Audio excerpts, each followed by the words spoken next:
your action steps for this module. I wish you the best of luck with first one being, I want you to write or draw your own version of a success chart. Now, that could be a pie chart if that suits you, but if you're more artistic than me, you can make it a big, long vision board of whatever you want it to be.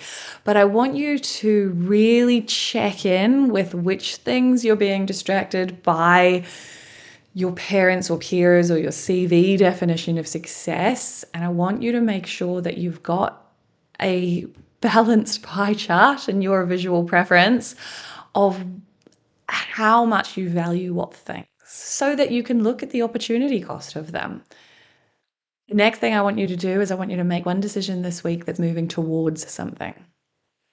All right, so I want you to set your sights on something you do want, and I want you to take an action that helps you move forward. And that might be having a conversation with your boss about flexible working rather than just constantly fantasize about quitting your job.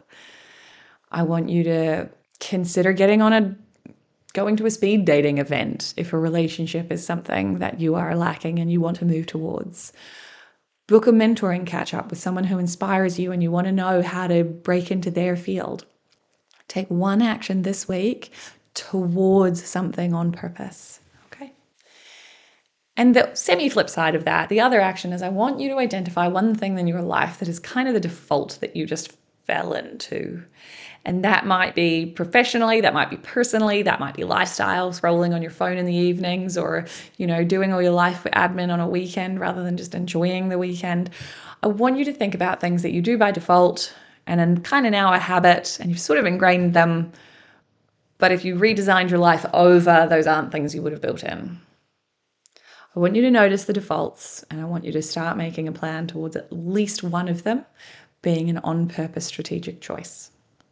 Good luck.